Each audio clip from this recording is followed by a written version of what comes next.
Lev Jecke, unser nächster Künstler, braucht eigentlich nur ein Mikrofon und seine immer gereimte Meinung. Er ist ein Mann, der den Kölschen Fastelovend liebt und lebt. Und ihr könnt all mitmachen. Freut euch auf, der Tuppes vom Land. Einen wunderschönen guten Abend zusammen. Wie ist es euch? Hier ist der Tuppes mit Phil Kölschen Klav, Fastelovend, Lev Mätscher und Kölle.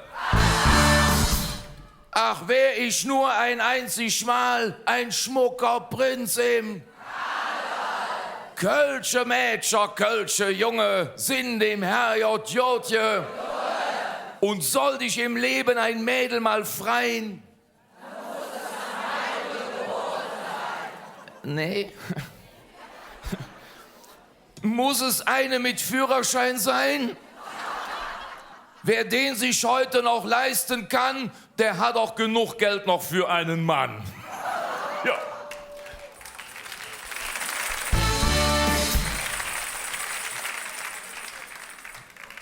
Ich höre ja oft, es sei so schwer, es gäbe gar keine Redner. Und alle wollten, man könnte schwören, in Wahrheit nur noch Musik hören. Ich persönlich glaube das nicht. Aus meiner Sicht ist es doch schlicht kein Wunder, wenn man Redner sucht, wenn man nur noch Musik bucht, Bands nur aufs Plakat drauf schreibt, dass unterm Strich der Eindruck bleibt, das ist hier gar kein Sitzungsding, sondern mehr so Rock am Ring. Ich glaub, wir täten gut daran, uns öfter zu erinnern dran, wofür echter Fastelovend steht und dass der nicht ohne Redner geht.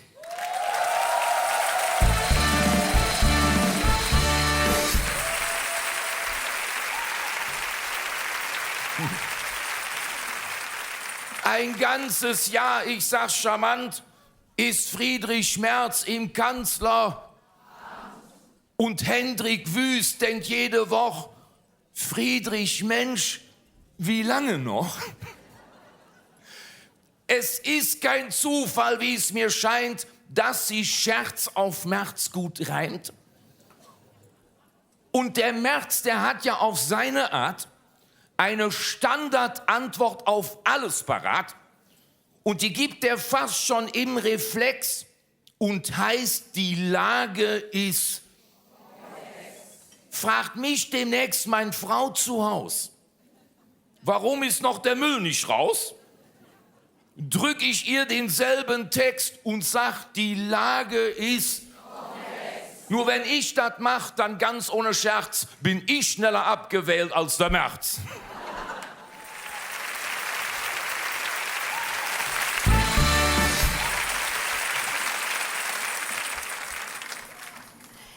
In Berlin, da gab's einen Knall und einen dicken Stromaus. Da hat der Bürgermeister ungeniert Krisenmanagement neu definiert und ging, als da der Strom ausfiel, ganz seelenruhig zum Tennis. Mit der Begründung, so stand's in den Chats, beim Tennis hätte er wenigstens Netz. Also die beste Nachricht irgendwie in letzter Zeit, die war doch die, 50 Schafe waren verwirrt und haben sich erstmal zu Penny verirrt. Und dann sagt doch der Leiter, alles fein, die Schafe kaufen hier öfter ein. Ja. Dem FIFA-Fußball-Weltverband fehlt offensichtlich der... Den Mann verlieh ganz ohne Scheiß an Donald Trump einen Friedenspreis. Jetzt fehlt nur noch, dass China prompt den Pressefreiheitspreis bekommt und Russlands Putin ganz gewiss der nächste Dalai Lama ist. Das ist großes Gangsterkino, dank Herrn Gianni Infantino, denn der verkauft am Schluss total den ganzen Fußball samt Moral.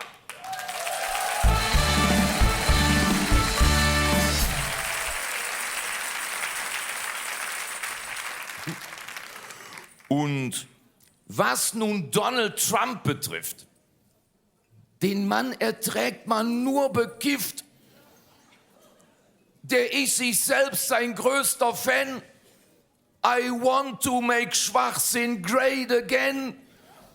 Und was der da, hab ich gedacht, gerade mit Venezuela macht, ist offenbar, man muss es so sagen, der Anfang erst vom Größenwahn.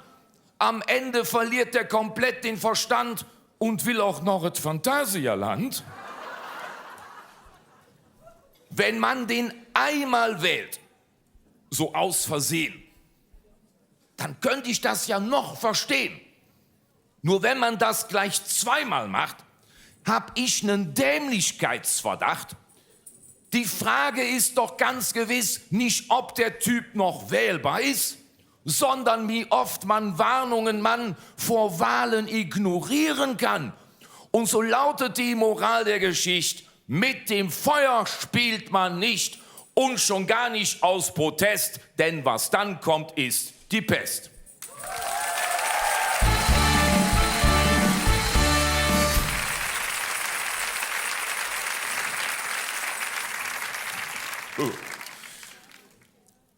Die Deutsche Bahn ist auch so ein Fall, wo man sich fragt, haben die einen, weil man da Züge aus dem Fahrplan nimmt, damit die Pünktlichkeitsstatistik stimmt? Hör mal, die Idee hat die Bahn doch geklaut vom Team, das in Köln die Oper baut.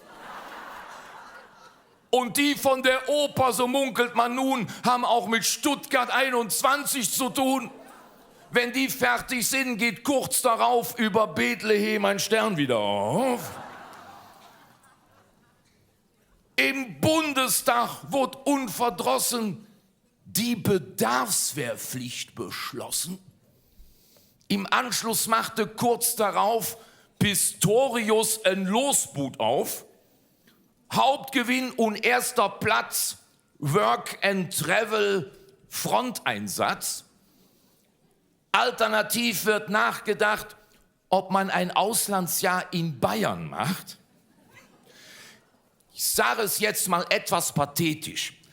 Käme der Ernstfall, rein hypothetisch, wir hätten doch gar nicht unbenommen die Straßen, um irgendwo hinzukommen. Wenn die Bundeswehr Richtung Osten muss, wäre spätestens im Sauerland Schluss. Die kommen mit ihrem Schrottauflauf überhaupt nicht in kahlen Asten hinauf. Die bleiben direkt im Sauerlandstern und singen, hier übernachten wir gern. Ich glaube, es braucht ganz ordinär kein gegnerisches Militär, weil mich das Gefühl beschleicht, dass schon leichter Schneefall reicht, um Kontrolle abzugeben und dieses Land hier lahmzulegen.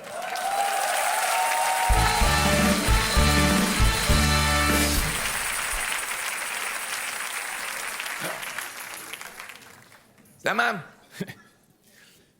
was kriegen Schüler, hab ich oft gedacht, in der Schule denn heute noch beigebracht? Die kriegen doch heute schon eine 1 dafür. Finden sie morgens die Eingangstür?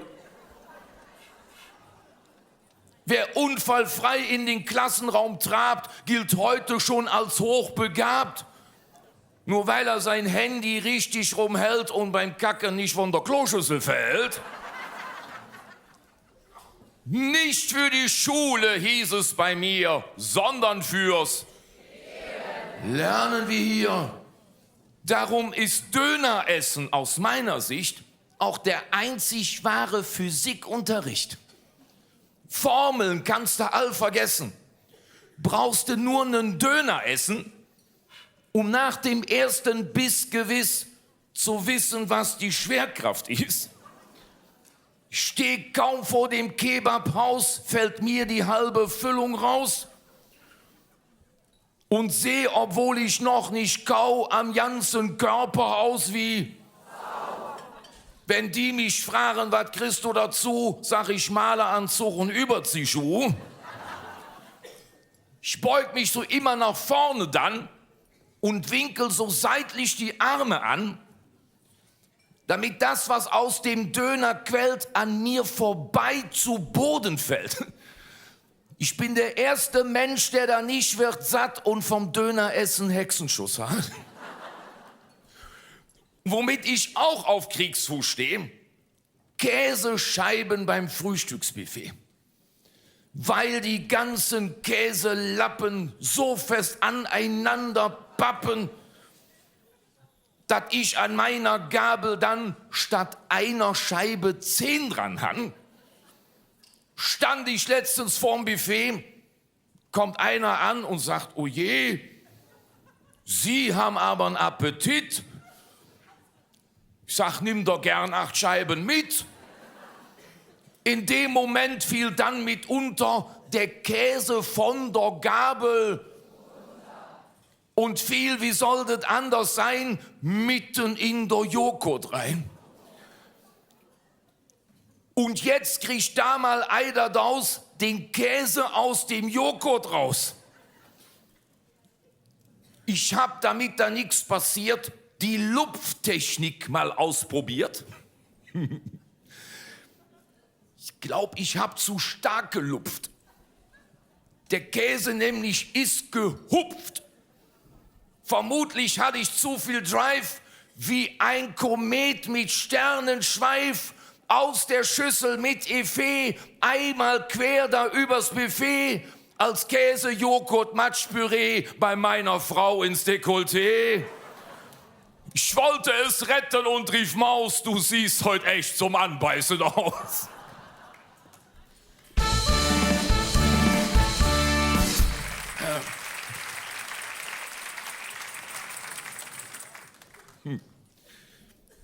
Letztens fragt meine Frau, wieso haltet in der Küche so?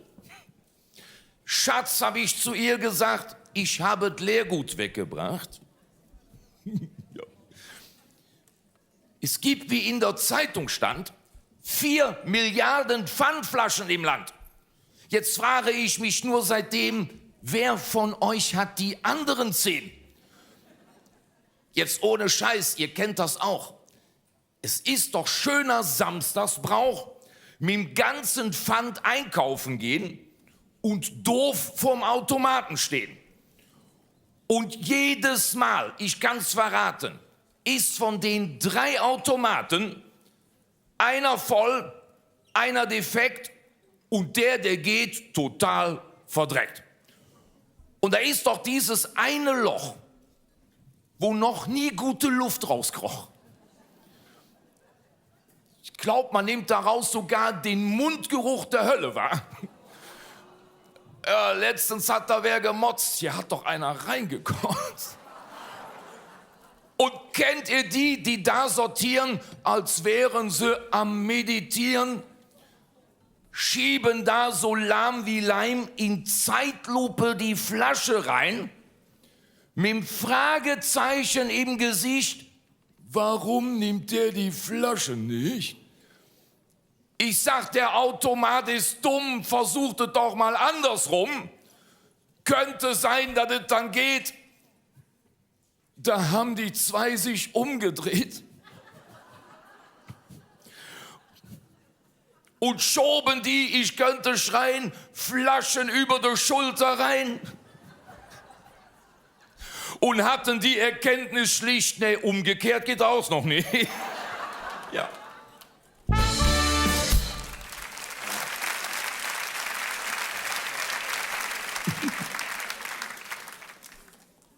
Ja, die Zeiten haben sich sehr geändert.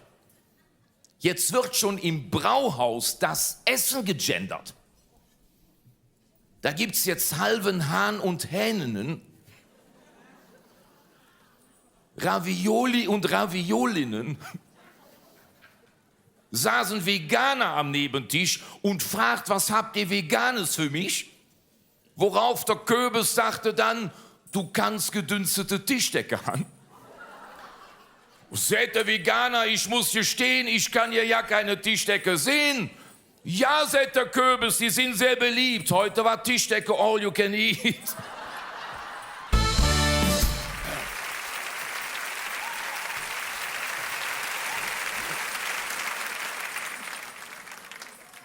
Ich habe den Eindruck wirklich sehr, einfach geht heute.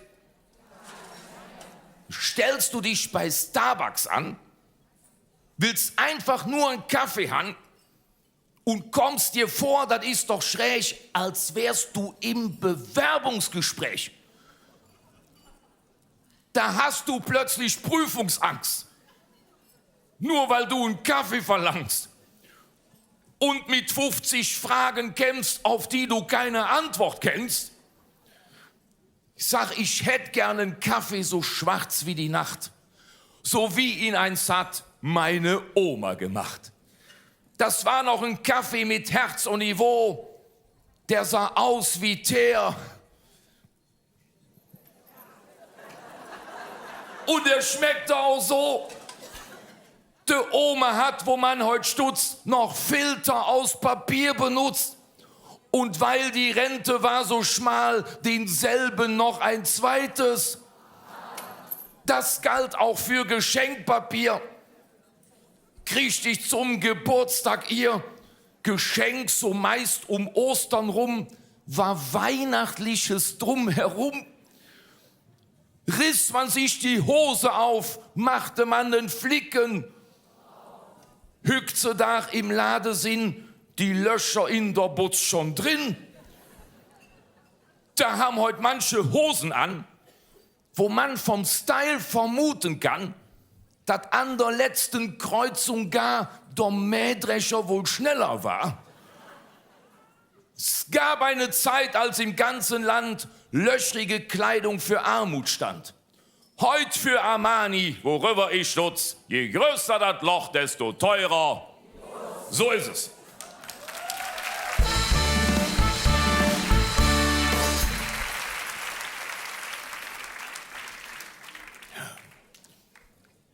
Bei uns am Land, das ist prekär, da gibt es keine Ärzte mehr.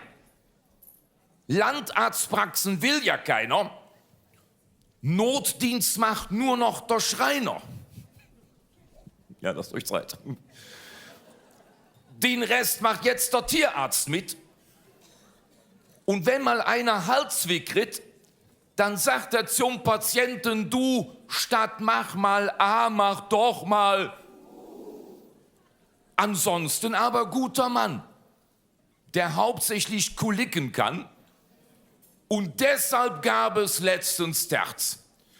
Der Bauer krümmte sich vor Schmerz, worauf der Tierarzt sagte dann, das schauen wir uns genauer an.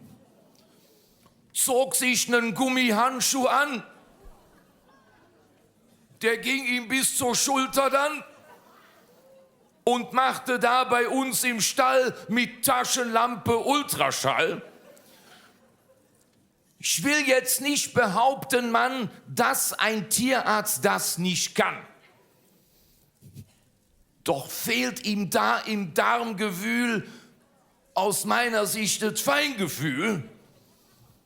Da rief der Bauer Eider Daus, Sie ziehen sofort den Arm daraus. Hören Sie auf, mich zu behandeln, ich spür Sie schon an den Mandeln. In dem Moment kommt, ach du Schreck, die Frau vom Bauern um die Eck, sieht entsetzt zum Bauern hin, mit dem Arm vom Tierarzt hinten drin.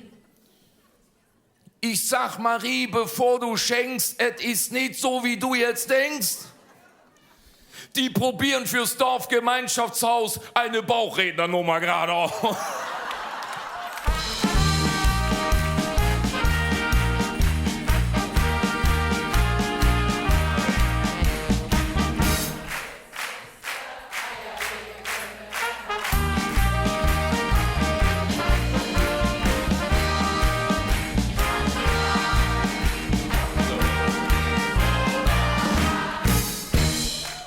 Zum Schluss meiner Rede möchte ich unbenommen zu einem anderen wichtigen Thema noch.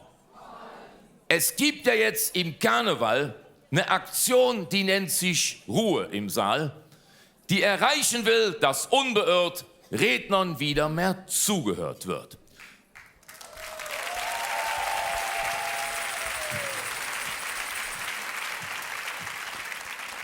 Doch was da im Saal passiert oder nicht, ist ein Spiegelbild unserer Gesellschaft ganz schlicht. Es fehlt an Kultur, es fehlt an Respekt, die Aufmerksamkeit ist auch noch defekt. Die Konzentration hat den Nullpunkt erreicht, weshalb oft eine Sitzung einem Irrenhaus gleicht. Dabei wäre es so einfach und so kinderleicht und zudem viel mehr noch erreicht, statt nur Respekt für uns Redner zu fordern, wieder mehr Rücksicht und Teamgeist zu ordern.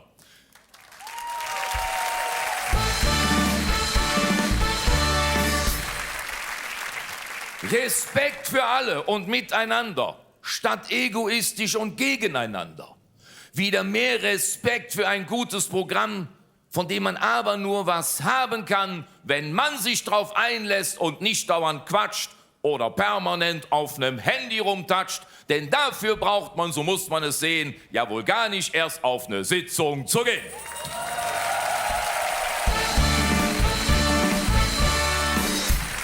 Und wer es will nicht glauben dann, dass es Orte gibt, wo man noch zuhören kann, dem sag ich einfach unbenommen, der soll hier zu euch in den Tanzbrunnen kommen.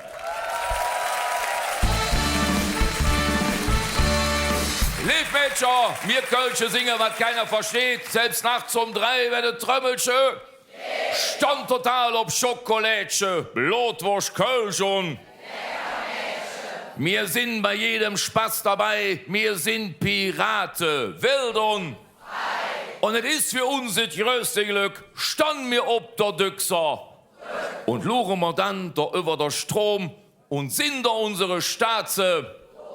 Dann singe mir ganz brav und fromm, ich möcht so Fuß.